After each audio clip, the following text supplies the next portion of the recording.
So what's going on, guys? Welcome back to the channel. Welcome back to my E46 project. I made it to the final steps. It drove it for a couple days, and the check engine light came on again. It's still the oxygen sensor. I'm still struggling with the oxygen sensor, so I decided to buy actually all of them, all the oxygen sensors. They're kind of expensive.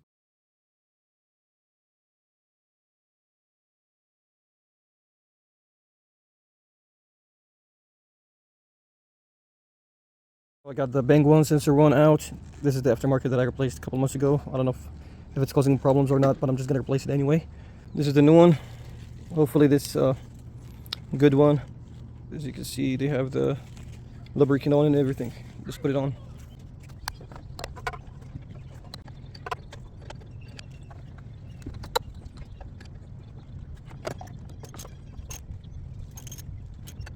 Sensor 1 in. This is the cable, but seems like it's a shorter cable. Same connector. Let's go to the next one.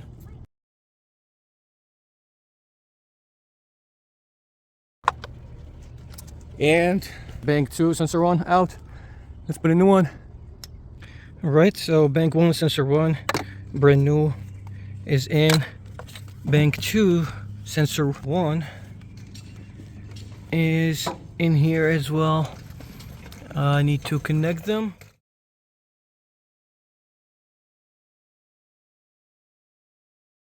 Bang 1 sensor 1, Bang 2 sensor 1, replace them now, and they are connected. Now we're gonna go to the downstream oxygen sensors. So it's gonna be these, so I'm just gonna move them to the side real quick.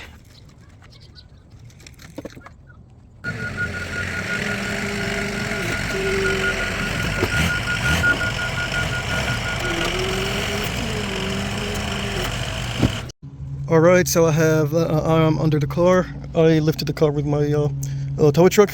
I had to take this the cover, the metal cover off, and now I have the sensors visible in front of me. Sorry about the background noise, kids playing outside.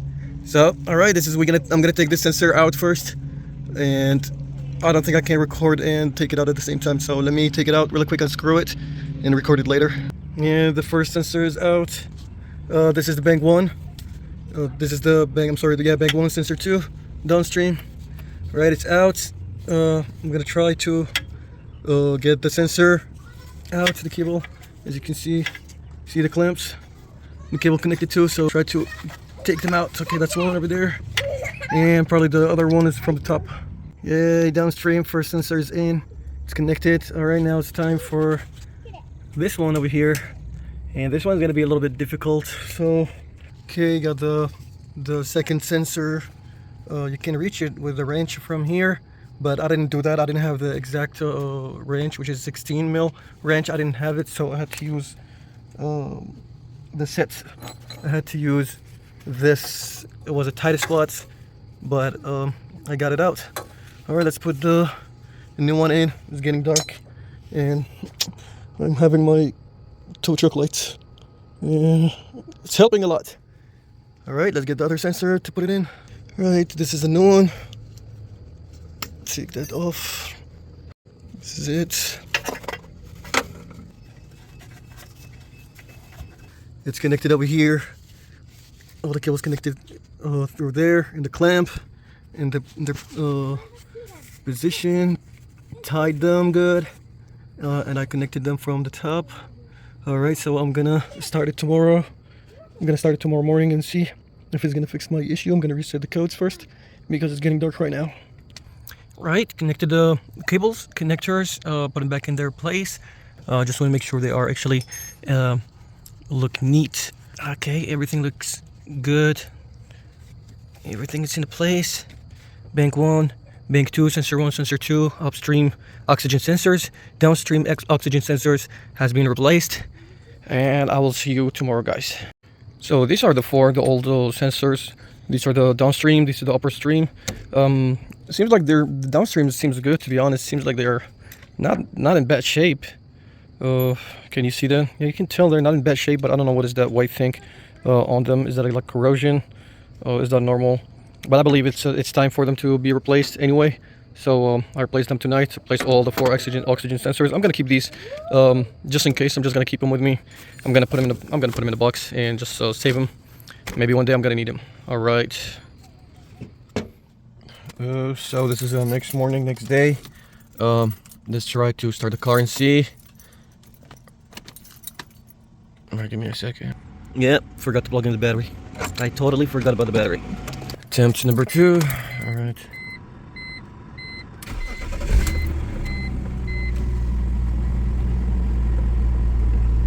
All right. Sounds so good right now. Okay, so I erased the codes. There is no more codes stored. Let me take it for a spin. I'm gonna drive a couple little miles. Now let's put these back in the car. Take it for a spin. Alright, so engine light came back on. I drove it about like 40 miles and it came back on. Now I'm getting the codes. And it's just with the O2 sensor signals. But this time it's different codes. That's it. So it's P2231, P2234, P2195, and that's the 3 codes. So I don't know what else could cause the O2 sensor to act like this. I mean, car driving really smooth, everything perfect, no problem at all. I was driving on highway, drove it like about 65, 70. It was going nothing. I don't feel there's a problem at all. I just see the lights. The lights is bothering me. That's why. But driving, handling, everything, it's perfect for me. The motor, sound, no misfire. You see, you hear it. Everything looks good. It's just the light. It's pissing me off in these codes. And I just replaced the oxygen sensors, all of them. So I don't know. It could be the harness is not reading correctly, or is not connected, or is not connecting to the sensors somehow. Probably it has damage somewhere. I don't know.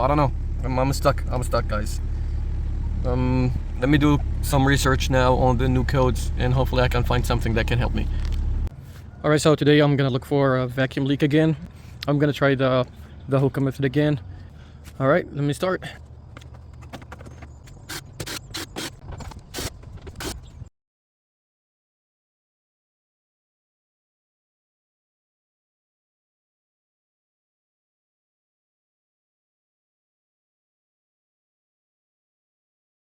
All right, I'm gonna do the smoking test again, and hopefully I can find a vacuum leak anywhere.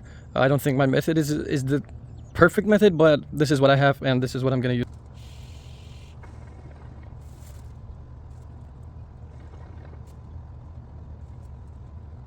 Yep. This is perfect. It's not good.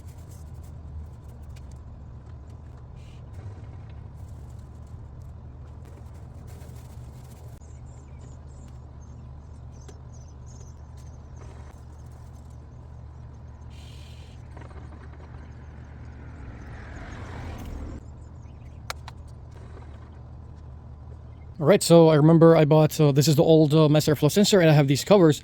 So I'm gonna try this idea where I block this mass airflow sensor with the cover and hit it with a zip tie and try again and see. I blocked the mass airflow sensor with this cover. All right, let's try again, see. So I think I found the problem, not sure yet. So look at this. This is the aftermarket one that I replaced. It seems like it's slightly smaller size than the original one. I put the original one back, and now I don't have any leak, any smoke coming out of it, out of the original one. This is the old one that I replaced first, and now I just put it back, and this is the new one that I replaced a couple months ago. I took it out because I saw a lot of smoke coming out of it. So I was like, let me see if it's the same problem with the old one. I put the old one back, and I don't see any smoke coming out anymore. Look at this. No more smoke coming out of the mass airflow sensor, the old one, the original one that I put back. It's coming out a little bit compared to the aftermarket one. It was leaking bad, but this one it's a little bit. It's still because this is not sealed, still letting smoke coming out, but not as much as the aftermarket one. Check this out, guys. All right, watch this right here. see it, guys? Do you see it?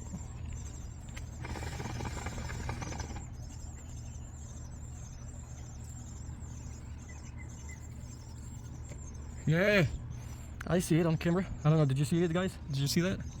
I always said it's Disa valve. I might have a problem with the Disa valve. I always suspected the Disa valve.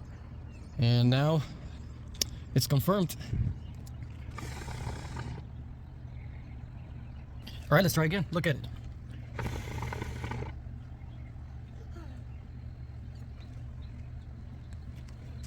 Yeah. See that? It's coming from the Disa valve. Disa valve O-ring is bad. And I believe that's what's leaking, because I don't see any other leak from any elsewhere except from the mass airflow sensor, because it's not covered right, and the Disa valve. Right, this is a shot from the top. Let me show you. It's coming out of this right here, exactly from right here. This is the O-ring is right here, so the smoke is coming out of here. Let me show you.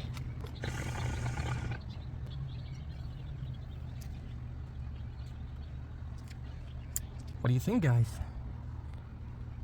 Yeah, still coming out.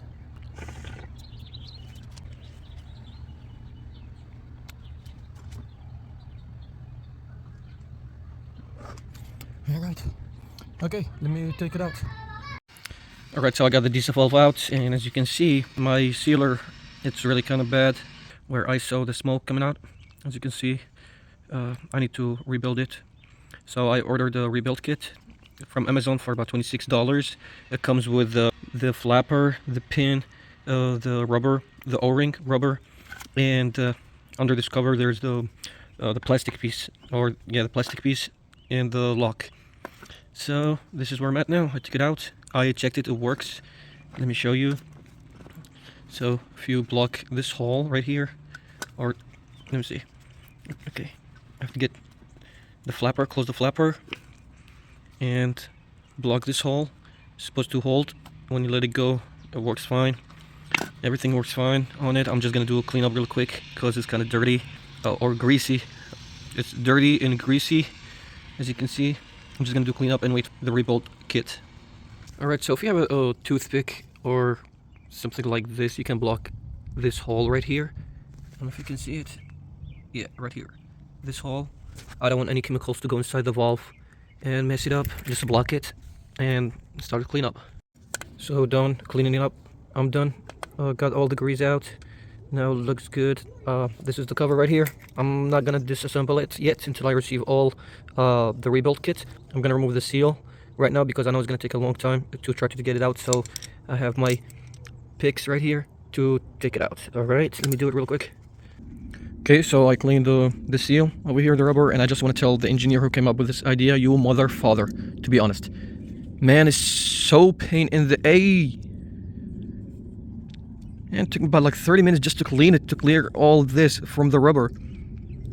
It's, oh, I don't know who designed it, but wow. But finally I got it cleaned up, and I'm just gonna wait for the rebuild kit so I can just slap the rubber, the O-ring in there, and replace the shaft, the pin, the flap, and this lock and the plastic piece.